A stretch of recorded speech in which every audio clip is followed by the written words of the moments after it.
तो हम लोग आगे एक नए वीडियो पर आज हम लोग देखने वाले एसएससी जीडी कांस्टेबल के लिए स्टैटिस्टिक्स जीके। और मैं बता दूं कि आप लोग को बारीकी से एक एक पॉइंट समझाते हुए आप लोग को स्टैटिस्टिक्स जीके में आज से स्टार्ट करता हूं।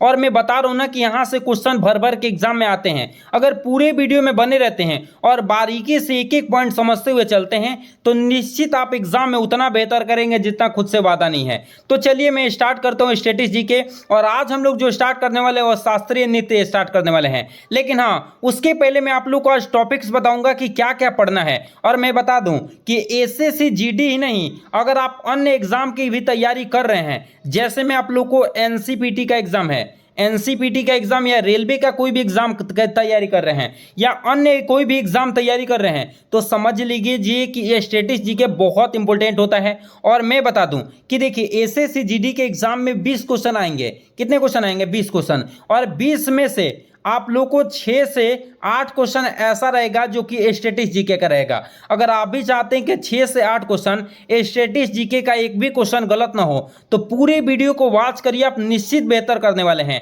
और उतना बेहतर करने वाले हैं जितना खुद से वादा नहीं है। हाँ, तो करना क्या है, पूरे वीडियो में बारीकी से समझते हुए चलना है। तो देखिए सबसे पहले टॉपिक्स क्या है।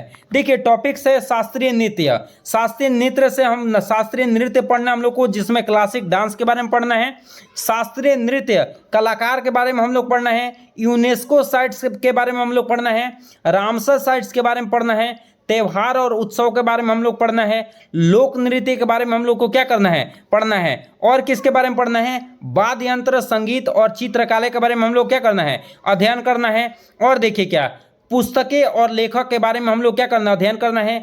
खेल के बारे में अध्ययन करना है। मंदिर और घराने के बारे में हम लोग क्या करना है, अध्ययन करना है। और इसी के साथ साथ क्या, भारत के पड़ोसी देश के बारे में अध्ययन करना है। दिन और कौन से दिवस को क्या मनाया जाता है, इसके बारे में। राष्ट्रीय उद्यान जो कि बहुत है उसको पढ़ाएंगे हम। और इसके बाद क्या, अंतर्राष्ट्रीय संगठन के बारे में हम लोग को पढ़ना है। और इसके साथ साथ पुरस्कार और विविध, इन सभी टॉपिक्स के बारे में हम लोग को बारीकी से पढ़ना है। ये टॉपिक आप लोग अपने कॉपी में नोट डाउन कर लीजिए और एक एक करके इन सभी टॉपिकों को हम शुरू करेंगे। और सभी टॉपिक इतने बेहतरीन तरह से समझ में आएगा कि एग्जाम में एक भी क्वेश्चन छूटने वाला नहीं है। तो चलिए आज से हम लोग क्या, शास्त्रीय नृत्य शुरू करते हैं और एक एक पॉइंट समझते हुए चलते हैं। शास्त्रीय नृत्य के नृत्य विधाएं हम लोग पढ़ने वाले हैं, मतलब क्या, क्लासिकल डांस के बारे में हम लोग आज समझने वाले हैं। और मैं बता दूं कि नृत्य से कम देख लेना भाई, हम बता दे रहे हैं। देखिए नृत्य से कम 2 से 3 क्वेश्चन तो हर शिफ्ट में रहेंगे ही रहेंगे। आप कुछ भी याद करें या ना करें, लेकिन नृत्य को आप छोड़ के जा रहे हैं, ये बहुत बड़ी गलती कर रहे हैं। इसलिए प्लीज आप लोग पूरे वीडियो में बने रहेंगे और एक एक करके समझते हुए चलेंगे। देखिए शास्त्रीय नृत्य विधाएं क्या होती है। शास्त्रीय नृत्य के बारे में जानकारी जो है वो भरत मुनि के नाटक शास्त्र से मिलती है हमें। देखिए भरत मुनि के नाटक शास्त्र से एक क्वेश्चन आया हुआ था 2023 में ही कि नाटक शास्त्र के लेखक कौन है। तो आपको याद रखना है, नाटक शास्त्र के लेखक हैं भरत मुनि। और भरत मुनि ने ये नाटक शास्त्र में बताया है शास्त्रीय नृत्य के बारे में। तो शास्त्रीय नृत्य क्या होता है, जिसमें स्टेप फिक्स होता है। उसमें स्टेप क्या होता है, फिक्स होता है कि इस स्टेप से शुरू करना है और इस स्टेप पे खत्म करना है। तो शास्त्रीय नृत्य समझ गए ना, शास्त्रीय नृत्य वो होता है जिसमें स्टेप फिक्स होता है, जो स्टेप से शुरू करेंगे, कौन से स्टेप से खत्म करना है, सब कुछ। तो ये हमें जानकारी जो है शास्त्रीय नृत्य के बारे में जानकारी हमें कहाँ से मिली है, तो भरत मुनि के नाटक शास्त्र से हमें मिली है। भरत मुनि जो है एक चैप्टर लिखे थे, पाठ लिखे थे, जिसे हम लोग क्या, ये उनको बोल जाता है नाटक शास्त्र। और नाटक शास्त्र इतना ज़्यादा फेमस हुआ कि इसको पंचम वेद के नाम से जाने लगे। देखिए वेद की संख्या कितनी है, तो आप लोग को तब पता है कि वेद की संख्या कितनी है, 4 है। कौन कौन सा है? ऋग्वेद है, सामवेद है, यजुर्वेद है और कौन सा, अर्थवेद है। आपको पता है, मैं 4 बता रहा हूँ, सुनिएगा। ऋग्वेद, सामवेद, अर्थवेद और क्या है, ऋग्वेद है, यजुर्वेद है, सामवेद और अर्थवेद। ये 4 वेद है। और 5वां वेद के नाम से किसे जाना जाता है, तो 5वां वेद के नाम से हम लोग नाटक शास्त्र को मानते हैं। और नाटक से शास्त्र के लेखक कौन है, भरत मुनि है। तो एग्जाम में अगर पूछ देगा कि पंचम वेद किसे कहा जाता है, तो आप लोग को याद रखना है नाटक शास्त्र को। नाट्य शास्त्र को या क्या हम लोग पंचम वेद के नाम से जानते हैं। बाकी 4 को तो आप लोग जानते ही हैं। अगला देखिए क्या है, अगला शास्त्रीय नृत्यों की संख्या कुल कितनी होती है। तो मैं बता दूं कि संस्कृति मंत्रालय के अनुसार कितना होता है, 9 होता है। संस्कृति मंत्रालय के अनुसार कितना होता है, 9। और नौवा कौन सा होता है, छऊ होता है। नौवा कौन सा होता है, छः होता है। लेकिन संगीत नाटक अकादमी के अनुसार कितना होता है, 8 होता है। लेकिन अगर एग्जाम में आ जाए डायरेक्ट ऐसी क्वेश्चन आ जाए शास्त्रीय नृत्य की कुल संख्या कितनी होती है, तो आप लोग को ऑप्शन में 8 भी रहे 9 भी रहे, तो आप लोग को टिक कौन सा लगाना है, 8 वाला।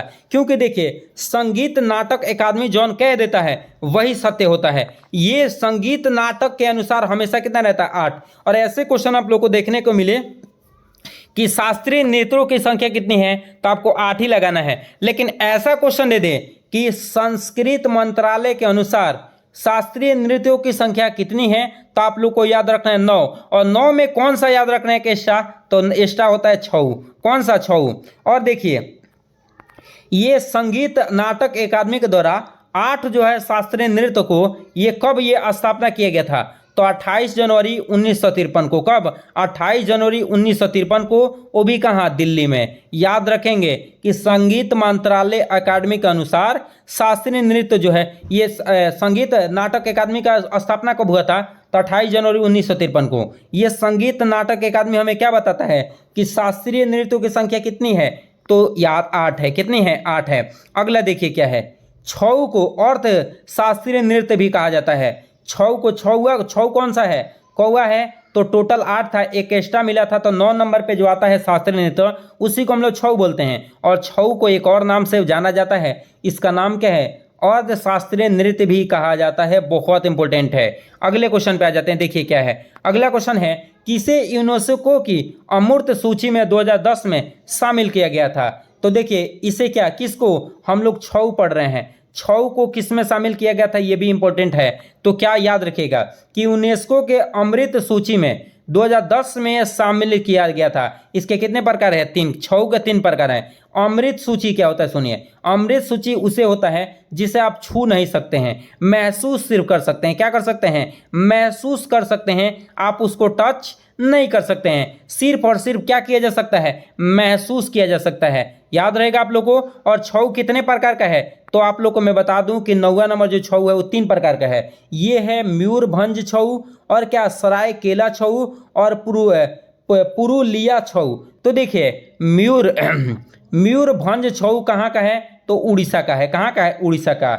सरायकेला छऊ कहाँ मिलता है, झारखंड में। और पुरुलिया छऊ कहाँ मिलता है, तो पश्चिम बंगाल में। ये तीनों जो दिया गया ना नाम, ये बहुत इंपॉर्टेंट है और आप लोग को याद रखना है।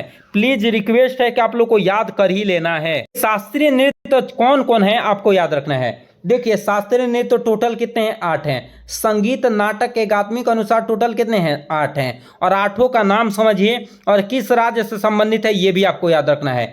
भरतनाट्यम सबसे पुराना है। सबसे पुराना कोई शास्त्रीय नृत्य है वो कौन है, भारतनाट्यम है। और ये किस राज्य से संबंधित है, तो तमिलनाडु राज्य से संबंधित है। और ये इसकी दिशा कहाँ पड़ती है भारत में, तो साउथ में पड़ती है। कहाँ पड़ती है, साउथ में। तमिलनाडु भी याद रखना है और कहाँ पे, साउथ में भी याद रखना है। उड़ीसी, उड़ीसी का संबंध किस राज्य से है, तो उड़ीसा से है। और ये वो साउथ ईस्ट से संबंधित, इसका किससे, साउथ ईस्ट से संबंधित है। और मणिपुरी, तो मणिपुरी का संबंध किस राज्य से है, तो ये मणिपुर से है। 3 हम लोग देख लिए, पहला है भारतनाट्यम, दूसरा है ओडिसी, तीसरा है मणिपुरी। तो मणिपुरी का संबंध कहाँ से है, तो मणिपुर से है। और ये नॉर्थ ईस्ट से, ईस्ट में उपस्थित है। अगला देखिए क्या है, कुचिपुड़ी। कुचिपुड़ी का संबंध किससे है, आंध्र प्रदेश से है। और इसका संबंध किससे है, साउथ से है। याद रखेंगे किससे, साउथ से। कथक, कथक का संबंध उत्तर प्रदेश से है।